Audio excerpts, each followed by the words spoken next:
morning, everyone. Afternoon now. Oof, it's been a long day. Thank you for joining the Reasonable Faith International Chapters Directors. This is our monthly book study. We have been working through the Blackwell's Companion to Natural Theology. And today, I'm actually really excited for this. That's why I keep fidgeting with my microphone, because you guys have known we've had some great speakers, Dr. Moreland, Dr. Craig. We've had some great Dr. Collins, we've just had this great panel. But today, Dr. Linville's argument is on morality. And I have to say, this apologetic to me, Professor, I find to be the most relevant. Many speakers consider this to be, if someone has no background with apologetics, this is a great one to start with, to learn. But yet it has so much depth. And in our day and time, I think it's so needed. So, Professor, we're so thankful to have you. I'm going to just real quickly introduce very briefly the professor's background. This is like 1% of what the professor has done, but Dr. Linville got his PhD from the University of Wisconsin-Madison, and he is currently the Senior Research Fellow at Faulkner University in the PhD program on the Great Books. So with that, you guys did not come here to hear me talk. I'm going to turn it over to the professor. Thank you for joining us. Well, thank you for having me. Thank you for the invitation. I'm not sure where to begin. I guess maybe kind of personally, you said something about what attracted me to the argument. And that goes all the way back to my undergraduate days, way back when people still lived in caves. And a professor put the works of two different authors in my hands. One was Francis Schaeffer, and the other was C.S. Lewis. And in both cases, I was drawn to the versions of the moral argument that they had developed. And ever since then, that's been, I'm like you. It's the main, if someone were to ask me, what argument would you present if you only have one to present for the existence of God, it would be that. It would be the moral argument. And so for me, it's more than just a sort of academic exercise. It's more existential or something like that. It's at the core of what I believe. I guess I'll say a little bit about the essay itself in the Blackwell Companion. As I say up front, there are actually two arguments that are presented there. One I called an argument from evolutionary naturalism, and the other one is an argument from personal dignity. So maybe I'll just say a little bit about kind of the nuts and bolts of what each one of those is supposed to do. The former, the argument from evolutionary naturalism, just takes the naturalists seriously.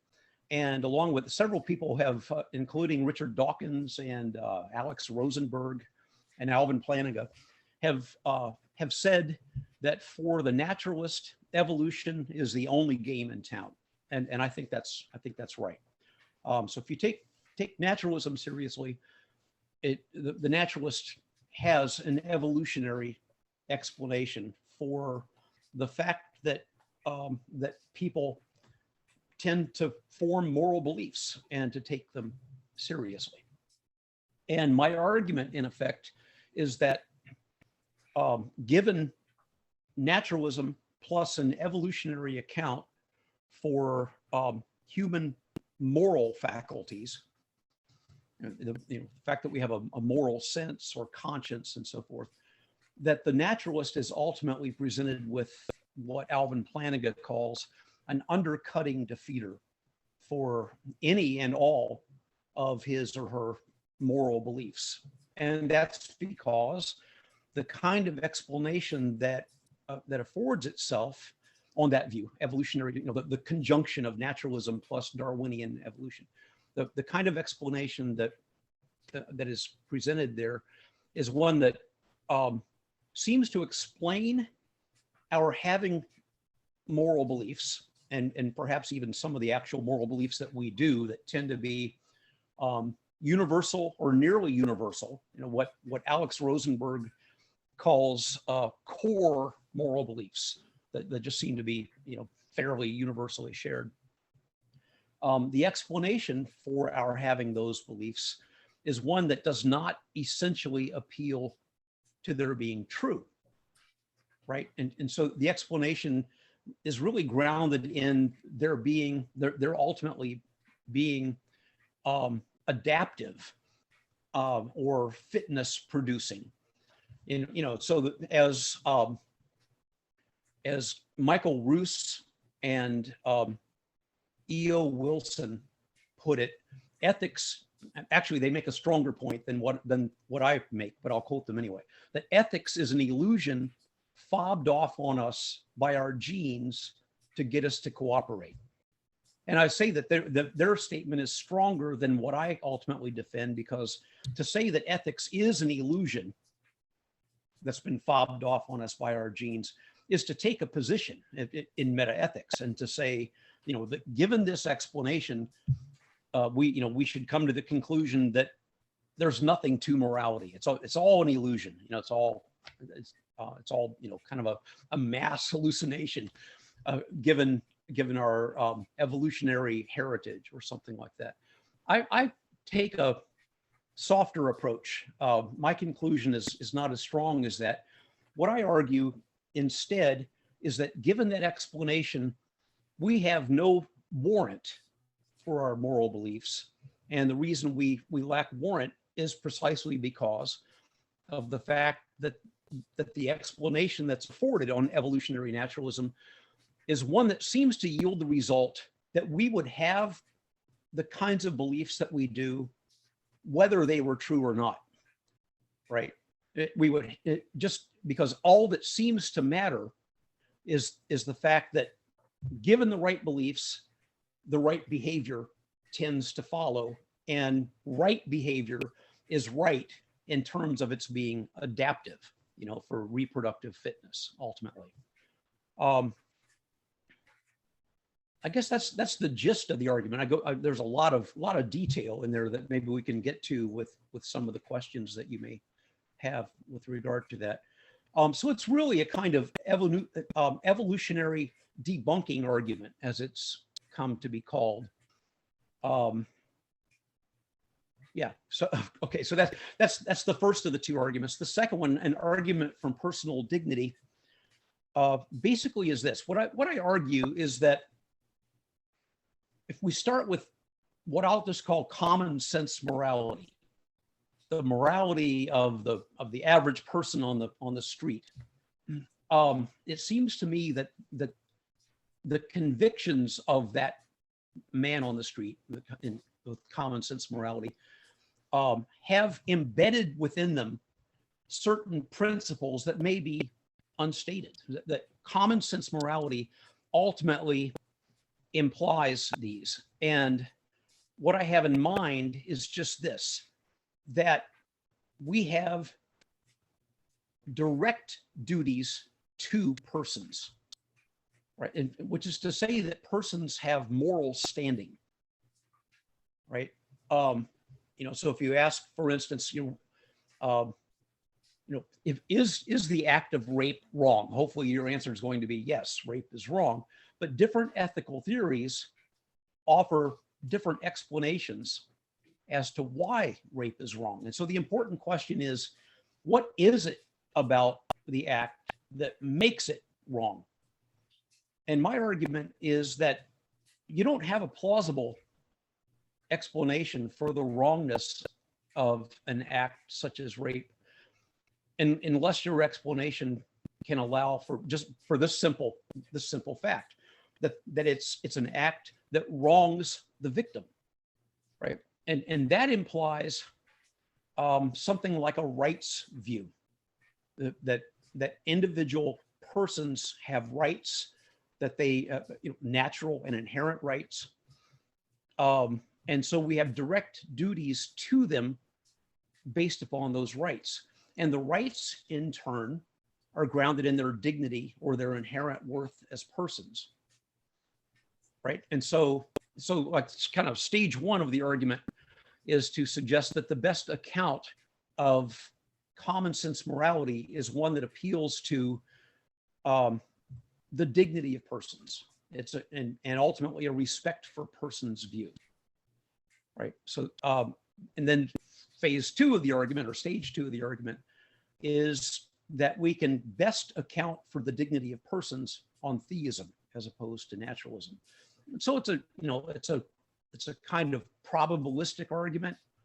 I'm not claiming that it's impossible to account for the dignity of persons outside of theism, but that theism offers the best, perhaps most likely account of such a thing. And so the upshot of that argument is this: then theism, in offering the metaphysical underpinnings for the notion of dignity, which is at the core of common sense morality, theism then is in the best position to make sense of our common sense moral beliefs, especially as opposed to naturalism. So those are the two arguments of this essay in particular. Thank you for that, Professor. Once again, if you joined us late and you're trying to figure out what is going on, who's the super smart guy, you are listening to Reasonable Faith's monthly book study. We have been going chapter by chapter in a book called Blackwell's Companion to Natural Theology. We here at Reasonable Faith believe God wrote two books, the book of Scripture and the book of nature, and that we can understand both of them.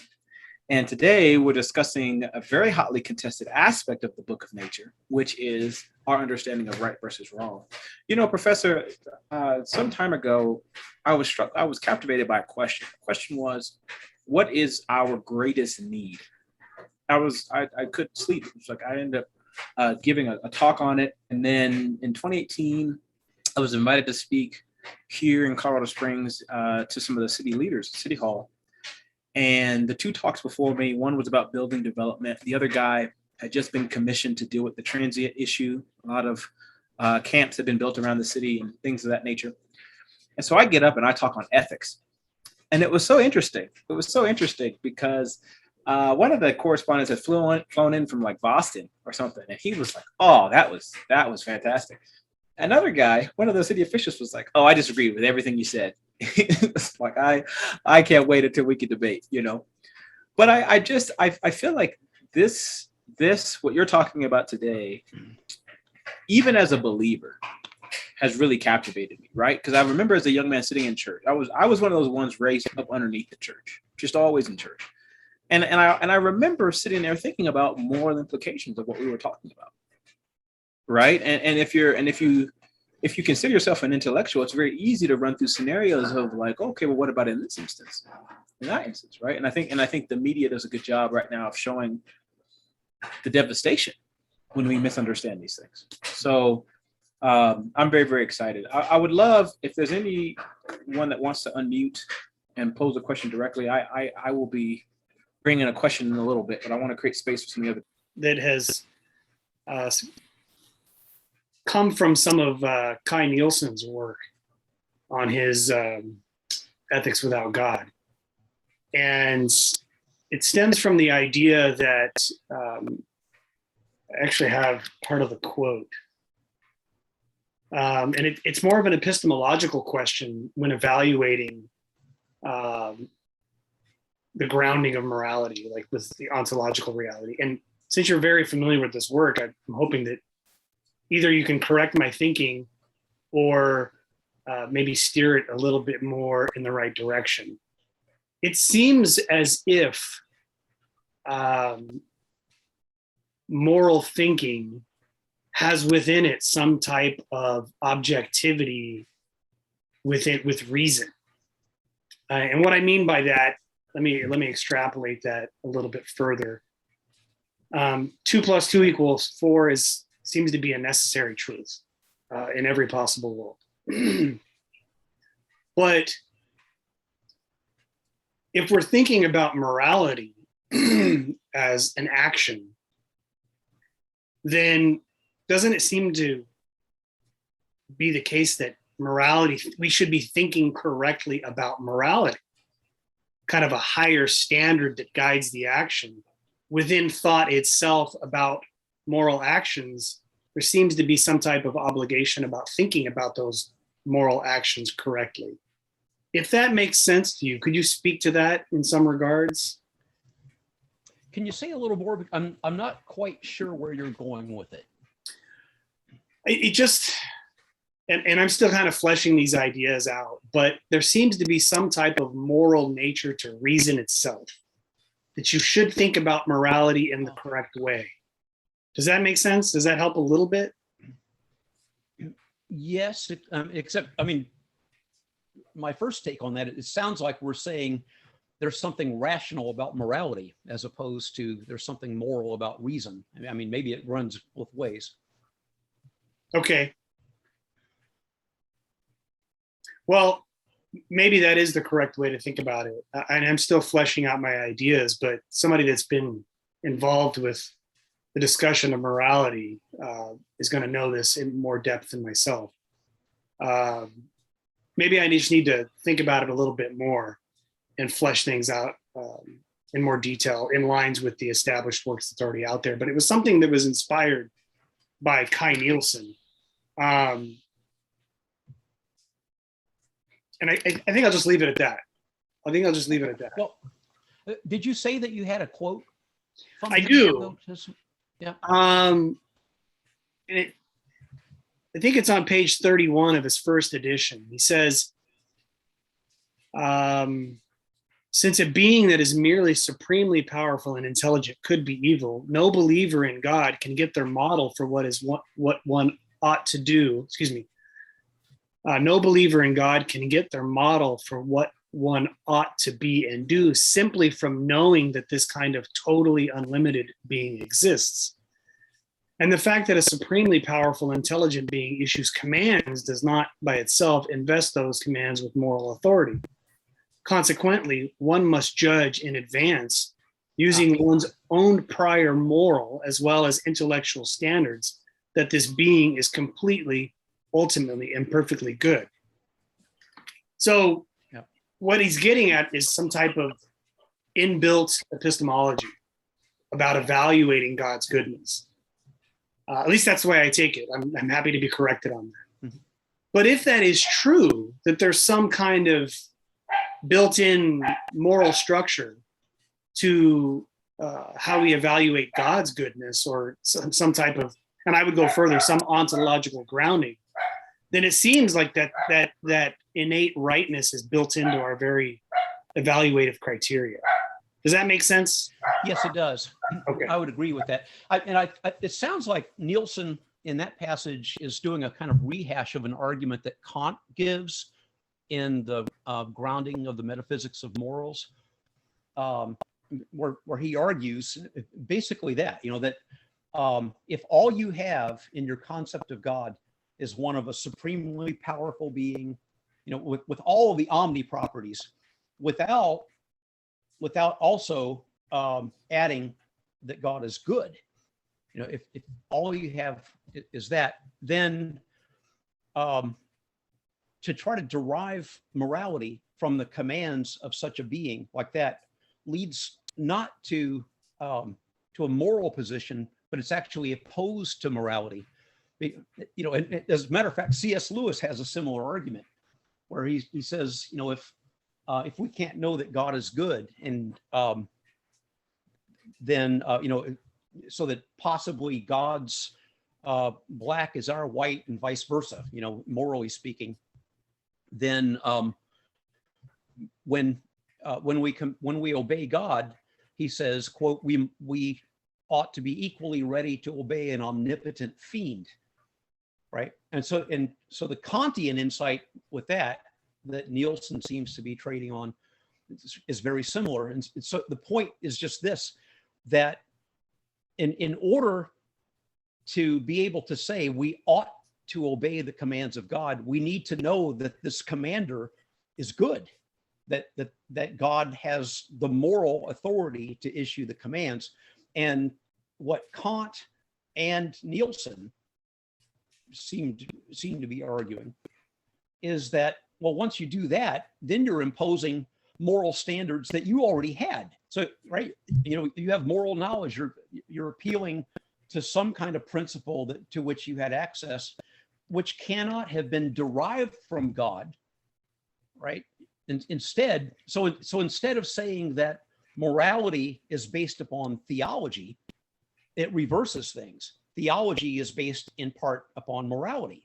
because we can't know that God is good unless we apply moral concepts that we had prior to our, beginning to think about the nature of God.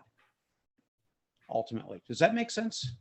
Yeah, that adds to my Yeah. thought. Thank Yeah. you. I appreciate that. Yeah, and I think there's a good reply to that I would want to make, and I hope that I can make it coherently here, and that is to say that the medievals made the distinction between the ratio essendi and the ratio cognoscendi, if I'm pronouncing the Latin correctly, and it's very questionable if I am. And it has to do with the order of things. So the ratio essendi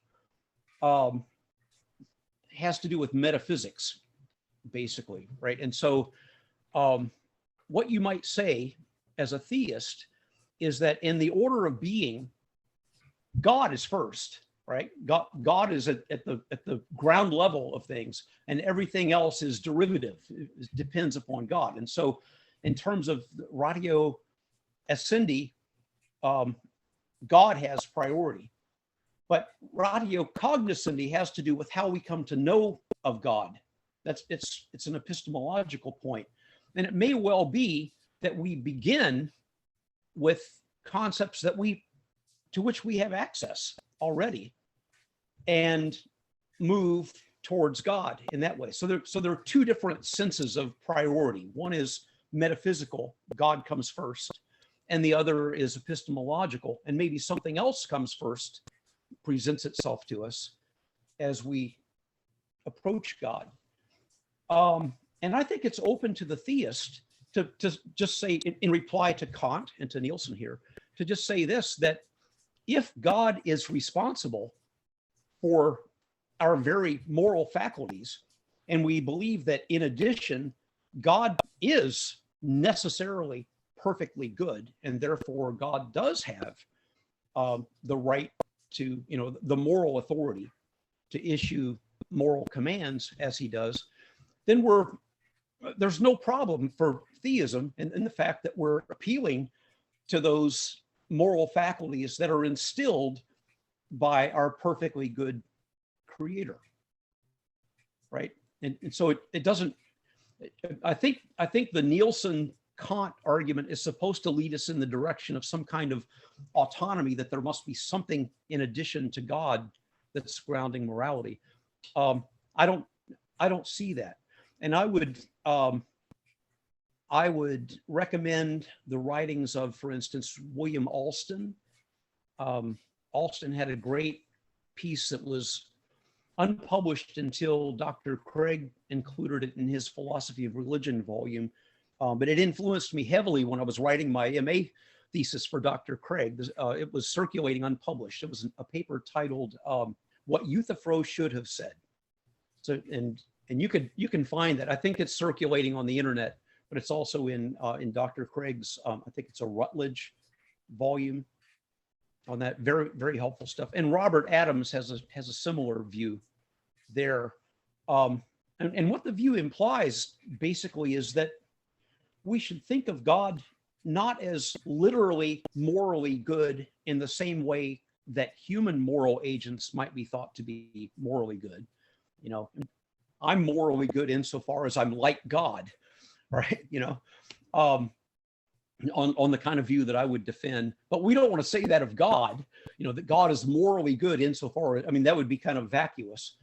So strictly speaking, on the Alston Adams sort of view that I would also endorse, we would say that our claim that God is good is actually just descriptive of the divine nature as it necessarily is, right? And so God necessarily is as God is, and it so happens that the way that God necessarily is what we, given our moral faculties, would judge to be perfectly good. That's how I would answer all of that. And I have, by the way, there's a volume that Keith Lofton edited for InterVarsity Press titled God and Morality, Four Views.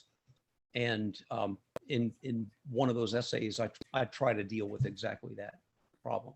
Thank you. Wonderful. Wonderful. Once again, if you guys are just now joining us, you can see that this month, the International Team for Reasonable Faith, the men that you've seen on this call represent countries all over the world. We exist as an organization behind Dr. William Lane Craig to bring an intelligent view to the public arena regarding the Judeo-Christianity. And today, our esteemed guest is helping us to unpack just a little bit morality, right versus wrong, as a topic so that we can wrestle through that together. You know, I had an opportunity back in 2019 in New York City, Professor, to attend the APA, American Philosophical Association meeting. And right before the keynote speech by Dr. Elizabeth Anderson, there was a little bit of a gallery of some sort where they had various schools presenting various theses, dissertations that were getting ready to go before the boards. And one was hosted by Ravi Kubala, professor over at Columbia University. I don't know if you're familiar with him, but he already had a PhD at the time, two master's degrees. And he was working on a new theory on something he called moral unfreedom. I was looking to see if he'd published it, but he hasn't yet. But I expect at some point, I'd love to hear your takes on that at some point when it comes. But where I'd like to go next, unless anyone else has anything, is, as I stated before the call, I have wrestled with the intersection between racial reconciliation and objective moral reasoning for some time now. And I'm hoping for the how should I say, integrity of this call, integrity in a technological sense, that we are able to navigate this conversation better than our many of our counterparts. I'll say it that way. But I will say, Professor, I'm saddened. This is the honest truth. You are all hearing this from me. All of you around the world are hearing it. I am saddened. I'm saddened by how racial theories are discussed these days. I feel like they're not discussed objectively. It's especially in the media. They're just like lumped in with so many different things. And for me, and I almost perceive people don't maybe give them the same academic rigor as one would say cosmology or something of that nature, which also saddens me. Because what else is more relevant? You know, in my time, Professor, I proposed a topic to my alma mater, and it was rejected. They said it's too controversial.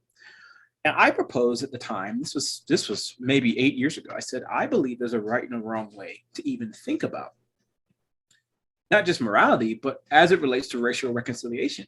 And that was considered taboo. I was allowed to give the talk sometime later at a university in Colorado Springs, and it was taken very well. And so my primary question is there a right and a wrong way to even think about race? I say that there is. There's a wrong way to even think about these things. And as it relates to CRT, I see integration with Judeo-Christianity. And I even go so far as to say that the problem is that a lot of our counterparts who are defending this are naturalists. They're onto something in the sense of perhaps spotting a problem, but they can't build coherent solutions. Their worldview won't allow them to. And we as theists can aid them. We can say, yes, we agree. Things that there can be a way forward, but it has to be on a better worldview, right? It has to be on something on the personhood of God. Can you talk briefly? Have I given you enough context to even start a dialogue, or should I go further? Hopefully. But very, very simply, I think as a theist, the first sort of thing that I would want to talk about there is the implications of the Imago Dei and the dignity of persons and how that applies regardless of race. And I think that's probably one of the first things that a theist might have to offer in that sort of a discussion. And the other would be the very question of objectivity, because, and correct me if I'm wrong, because I may be, it's not my field, but critical race theory is ultimately derived from such things as critical theory, the coming out of the Frankfurt School and so forth. Yes, and, very good. Yeah, and you hear the language often from proponents of these things that seems to deny the very notion of objectivity. As a matter of fact, students at Princeton, I believe it was, were chanting, "Objectivity is white supremacy," and I take it that they'd gotten that from some of their classes with roots going back into critical theory and so forth. And so I've been doing a little bit of reading in this, just trying to understand what's going on, what I see in the news. And I was reading a piece by a work by Delgado and Stefankic, I think.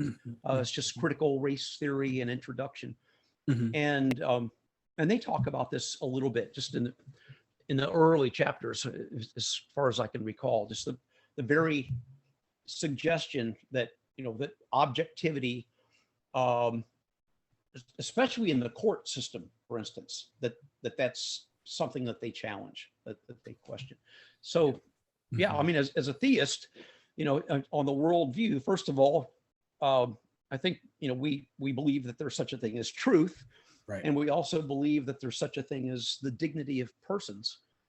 Right. And along with that, maybe more of a confidence in our ability to reason, given the fact that we are created in the image of God, and that our mental faculties are designed for the purpose of discerning truth. I think those are some of the things that I would want to bring to the table in those discussions. Yeah, Professor, you're doing really good. I agree with you in the sense that, as I stated earlier, many of the proponents of this theory. So you're right in the origination, when you went back to the Frankfurt School, and even that I think is not given a fair shake. I mean, there were real issues that I think that though I disagree with Karl Marx and how he went about trying to solve some of these things, I think that people really had a distaste for some of the imbalances they were experiencing, objectively, and some of the language they put to it,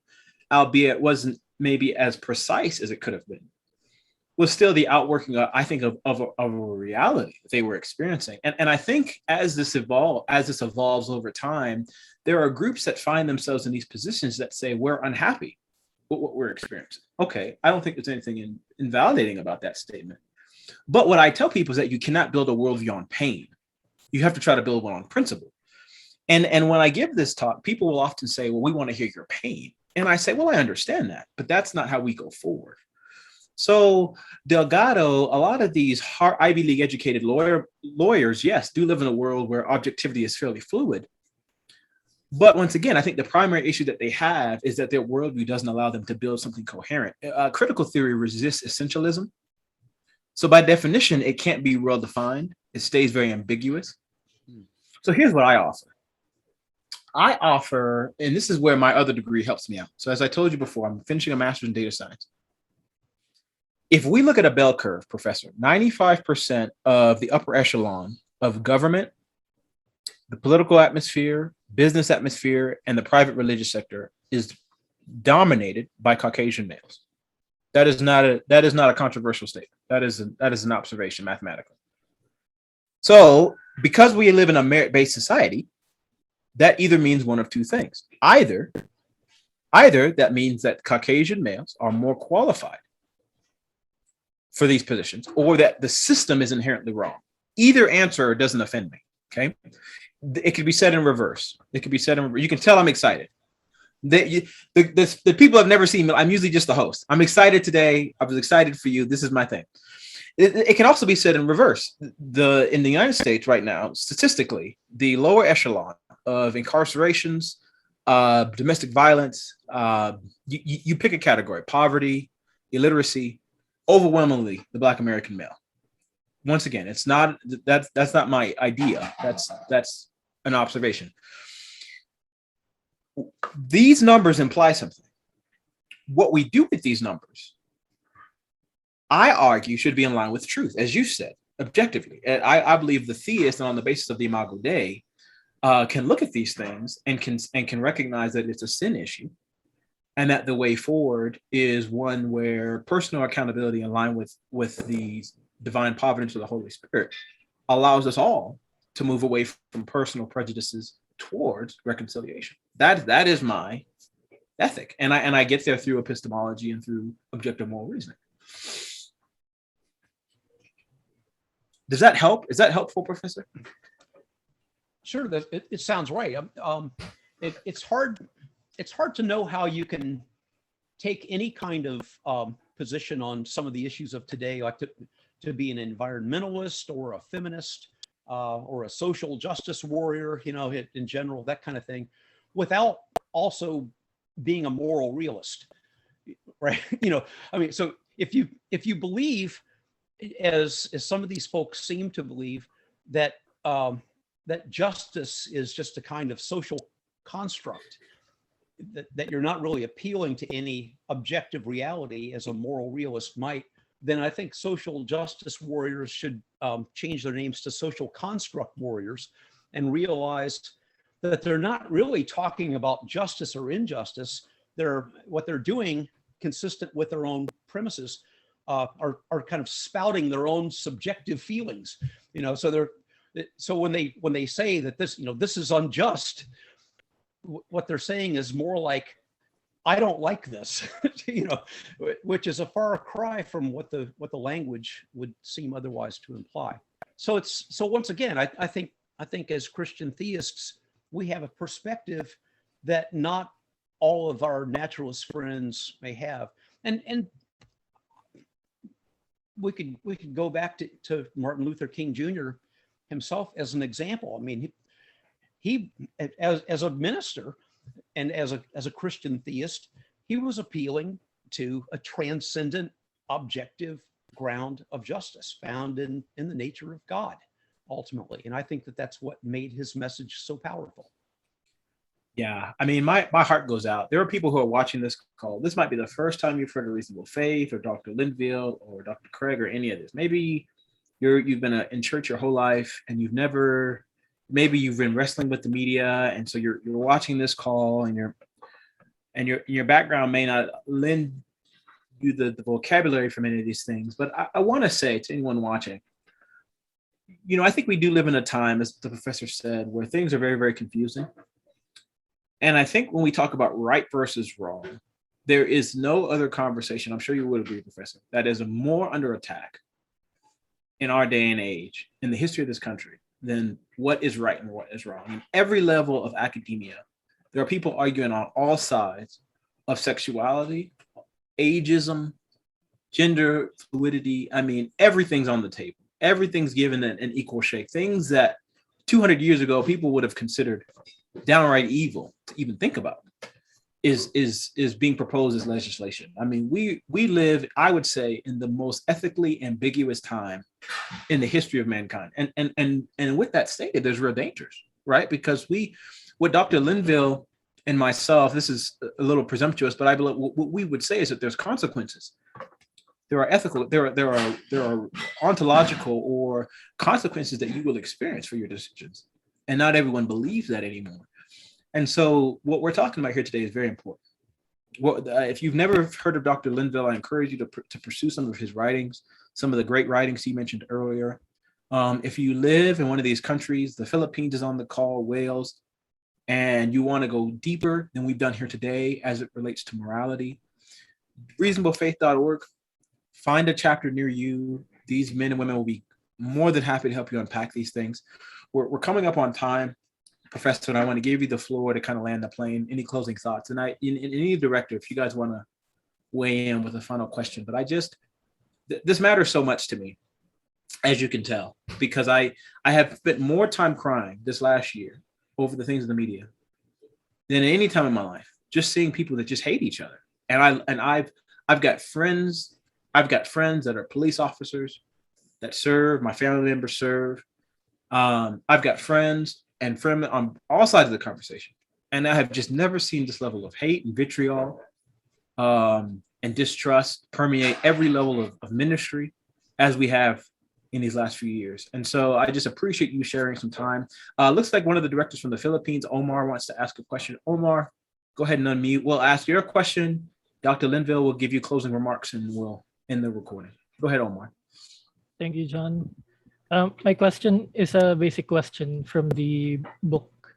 So basically, Dr. Linville made a comment about the falseness of evolutionary naturalism, that it does not necessarily entail the falseness of naturalism. So it seems to me that it's a possible response to his argument. So my question is, what are good supports do you have for the claim that in naturalism, as Plantinga and Rosenberg would say, that Darwinism is the only game in town? Since, of course, people would say maybe you're just quoting different philosophers like authorities, but you don't have a specific support for it. For the claim that for the naturalists, Darwinism is the only game in town, or evolution is the only game in town? Yes. Yeah. Well, I think the best reason for thinking that might be found in some comments from Richard Dawkins himself, where he tells this story about being at a banquet at Oxford, I believe, and talking to a colleague and saying something like, it was not possible to be a fulfilled, an intellectually fulfilled atheist until Darwin. It was possible to be an atheist before Darwin, but not to be an intellectually fulfilled atheist before Darwin. And his reason for saying that, I think, is because prior to Darwin and the mechanism of natural selection that was laid out to explain how things that appear to be designed could have come about without being designed, right? Prior to that, people were staring this world filled with things that really looked designed, staring all that in the face, and wondering, well, how did it all happen? It's I'm not sure that this is right, but just from my own readings, I've had the impression that it was more popular to be something like a deist than an atheist if you were really skeptical about theism. So instead of going all the way to atheism, you'd stop at deism, because you at least need some kind of clock builder, watchmaker to make sense of the things that that we see in the world. So I think that's what I would say, and that's why Alex Rosenberg and Plantinga and others have said this, because if you're a naturalist and you're trying to explain things in the world, your explanation has to be a naturalistic explanation. And Darwin's theory or neo-Darwinism, something along those lines, just seems to be the only good candidate for doing that. Professor, I said that was going to be the last thing, and yet one more thing has slipped in. Do you have time for one more thing, Professor? I have plenty of time. You're good at this. That's why I like you. Okay, Charles has something for you here. As you know, there's the discussion over whether there is some type of objective moral code or objective moral reasoning. It's debated. I came across an article in the December 2017 article, or the December 2017 publication from Philosophy Now, where they reference the Oxford Institute for Cognitive and Evolutionary Anthropology. And they published this short little paragraph that kind of blew me away when I read it. And I'm gonna read it here real quick. The Institute analyzed ethnographic accounts of ethics from 60 societies, drawing on over 600 sources, to test the hypothesis that morality serves to promote cooperation. If true, the fact that there are many types of cooperation means that there are many types of morality. They found 7 cooperative behaviors considered morally good in 99.9% of cases across 60 cultures they studied. They were help your family, help your group, return favors, be brave, defer to superiors, and divide resources fairly. And lastly, respect others' properties. Dr. Oliver Scott, the lead author and senior research commented on it. He said, the debate between moral universalists and moral relativists has raged for centuries, but now we have some answers. People everywhere face a similar set of social problems and use a similar set of moral rules to solve them. As predicted, these 7 moral rules appear to be universal across cultures. Everyone everywhere shares a common moral code. All agree that cooperating, promoting the common good is the right thing to do. What are your thoughts on that result? That's a striking quote, and it makes me think of 2 things. One, I mentioned Alex Rosenberg several times. That's what he's talking about when he uses the term core morality. That there is this cross-cultural set of standards people tend to go with. The other is the appendix to C.S. Lewis's The Abolition of Man, in which he does a sort of cross-cultural study and finds that regardless of where you go in the world, people appeal to what he calls the Tao. And what he means is, there's the presupposition that there is some kind of objective standard to morality. So it's interesting that, did you say that these are anthropologists? I missed the beginning of it. Yeah, this is the Oxford Institute for Cognitive and Evolutionary Anthropology. Yeah. So it's striking that they would come to a similar conclusion.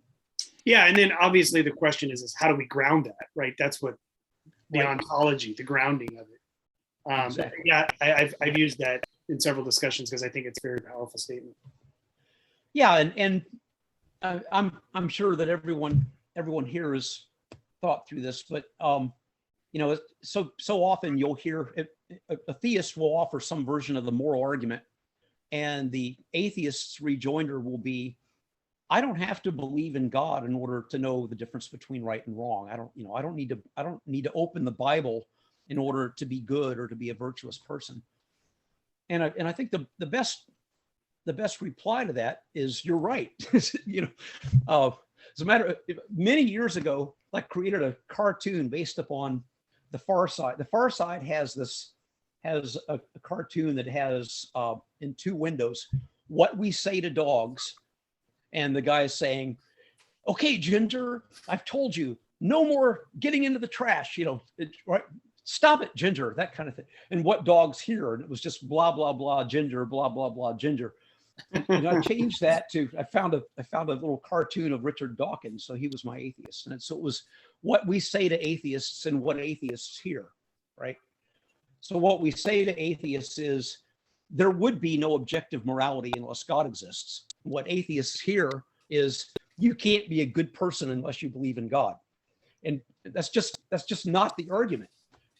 There's plenty of room on the theist's position to recognize that atheists also recognize that they ought to take care of their children, that they should love their children and love their wives and cultivate the virtues and so forth.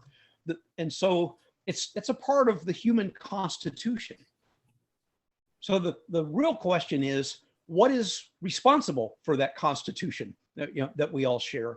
And my argument is that if what's responsible for it is unguided evolution, as the evolutionary naturalist has to say, then probably that ought to yield at least moral skepticism, if not moral subjectivism, as Lewis and others have argued.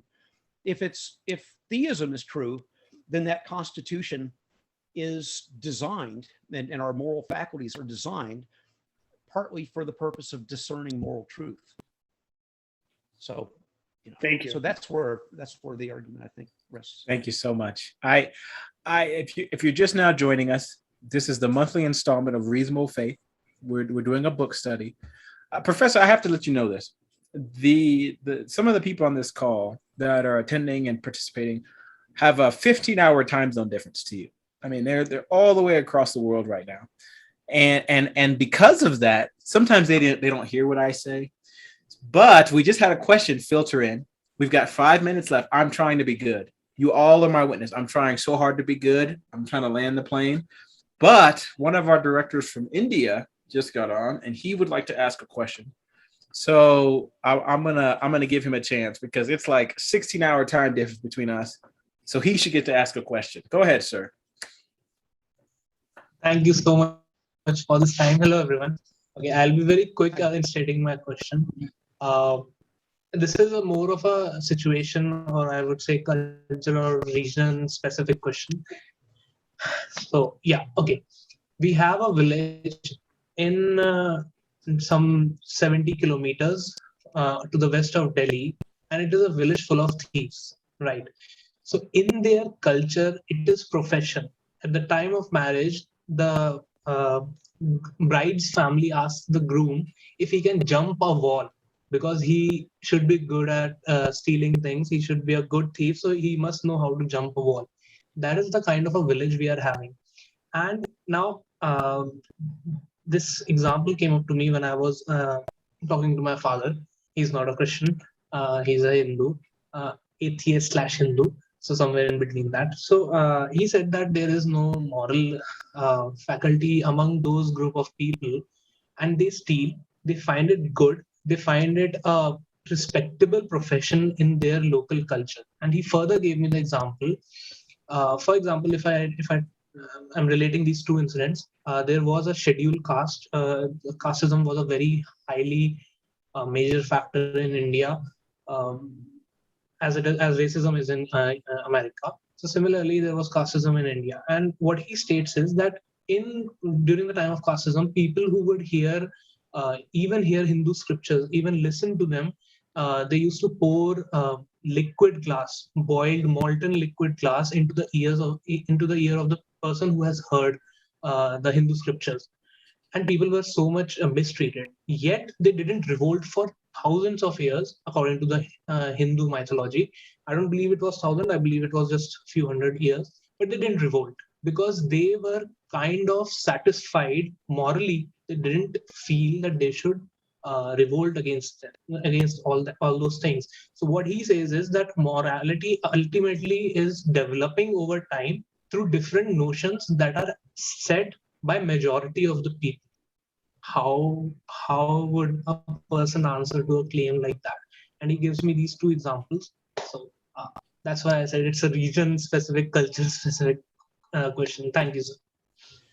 I'm not sure that I heard everything because it was breaking up a little bit, but tell me if I seem to be misunderstanding the question. The last part was the suggestion that morality is in development. Morality is developing. I think I would suggest that it is. If those things are true of such cultures, it isn't morality that's developing; it's the culture that's developing. So morality itself is not a work in progress. It's if there are true moral principles, then they're simply true, and they have practical implications for how we ought to live our lives. So, yeah, I mean, I guess that's the main thing that I would want to suggest. The mere fact that there is such a thing as moral diversity as you go around the world, despite the study that Charles just was citing a little bit ago, but there's moral diversity or moral disagreement. It doesn't follow from that morality itself is in question. It may just be that some cultures have kind of moved off in a different direction. My belief in the dignity of persons is not challenged by the recognition that the Aztecs existed and performed human sacrifices, for instance. I'm inclined to say, well, human sacrifice is a violation of a true moral principle, right? Respect for persons, with the idea of the dignity of persons. So I think that if I'm understanding the question, I think I'd want to say something similar in that case. Yes, and I think that we've got Charles. What did you have a response to that? Yeah, I just wanted to say that the scientific community has all kinds of disagreements over the nature of reality, and yet we don't deny the reality of nature or the objectivity of the discovery. Right, and there is meta-ethical disagreement. People disagree over whether there's a fact about morality, right? And so if we thought that disagreement entails that there's no truth of the matter, we'd have to say that the fact that we disagree in metaethics entails that there's no truth of the matter at that level as well, right? There's no truth of the matter about whether there's any truth of the matter, is what I'm saying, which leads us into absurdities pretty quickly. Yes. If you take away nothing else from the call, we don't know. No. Okay. Thank you guys for joining us for this monthly installment, Dr. Linville. I'm sure that as you watch this, I know I still have things I want to discuss further. Take this as a first step to maybe getting the wheels going with your family, with your students, wherever you find yourself around the world. As you find yourself in India, the Philippines, like some of our fellow directors have been that ask these questions. Hopefully, Dr. Linville's research and the dialogue you heard here today is a great kickstart that you can take to your small group. Once again, Reasonable Faith has directors all over the world. So if you're having a hard time sorting out issues, feel free to email us at reasonablefaith.org/chapters. We'll be happy to help you out. And if you know Dr. Linville, as you can tell, he's a delight. He has put up with me for an hour. He is worth your time. Okay, so thank you guys for joining us. Until next time. Bye-bye. Thank you.